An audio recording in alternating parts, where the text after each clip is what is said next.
Bienvenidos al curso de Introducción a MATLAB. En esta clase vamos a ver una serie de funciones que realizan operaciones sobre los elementos de un único vector o matriz. A medida que se vayan explicando estas funciones, se van a ir aplicando sobre el siguiente vector fila z. Sum y entre paréntesis un vector suma los elementos del vector. Prod multiplica los elementos del vector. Min nos devuelve la media de los elementos de un vector. Una manera alternativa de calcular la media aritmética es utilizar la función sum para sumar todos los elementos del vector y a continuación dividir el escalar que obtenemos por el número de elementos del vector. Para obtener el número de elementos del vector, usamos la función length, explicada en la clase de composición de vectores y matrices. Median nos devuelve la mediana de los elementos del vector. Max nos devuelve el elemento más grande de un vector. Min nos devuelve el elemento más pequeño de un vector. Como os habréis fijado, todas estas funciones nos han devuelto escalares. Si la función max la asignamos a dos variables separadas por comas y encerradas entre corchetes, entonces se almacenará en la primera de las variables el mayor de los elementos del vector, y en la segunda variable la posición que ocupa dicho elemento dentro del vector. Con la función min podemos hacer exactamente lo mismo, pero con el valor más pequeño. La función cum_sum nos devuelve un vector del mismo tamaño que el vector usado como argumento de entrada, pero cuyos elementos son las sumas acumuladas del vector original.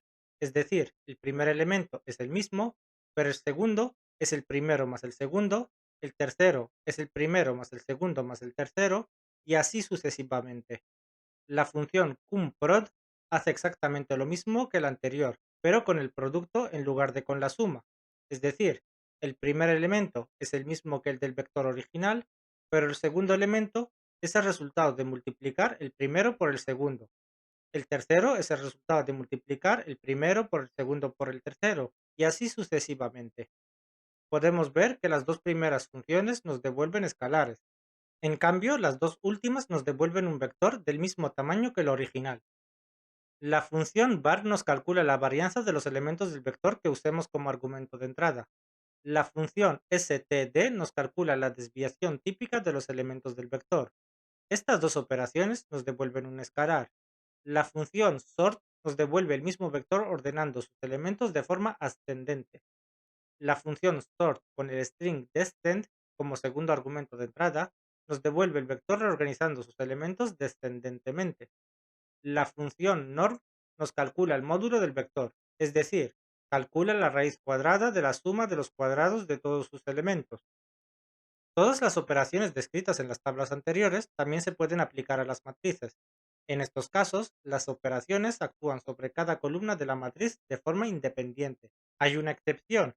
En el caso de norm, calcula la norma 2 de la matriz que usemos como argumento de entrada, es decir, nos devuelve un escalar. Si queremos que MATLAB haga lo anterior por filas, simplemente deberemos transponer la matriz mediante el operador apóstrofe. En el caso de la función sort, se debe usar el escalar 2 como segundo argumento de entrada para indicarle que reorganiza las filas y no las columnas. Por ejemplo, si tenemos la siguiente matriz D de tamaño 3 por 3 y le aplicamos la función sum, esta nos devolverá un vector fila cuyos elementos son la suma de todos los elementos de las columnas por separado de la matriz D. También podemos comprobar que como la matriz D es mágica, la suma de los elementos de las tres columnas coincide. Para aplicar la función sum por filas, simplemente deberemos aplicarla a la traspuesta de la matriz D, y de nuevo, como la matriz D es mágica, obtenemos el mismo valor para las tres filas que coincide con el valor obtenido para las columnas. Con la función prod ocurre exactamente lo mismo, salvo que lo que se obtiene es el producto y no la suma.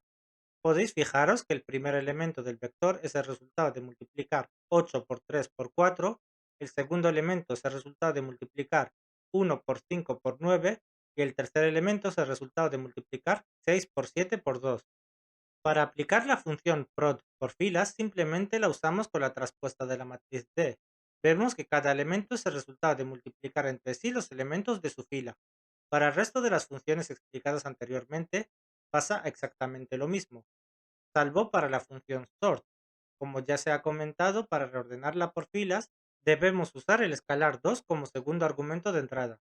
Si intentamos hacerlo con la traspuesta, obtenemos la reordenación por columnas de la función traspuesta, lo cual no es lo que buscábamos.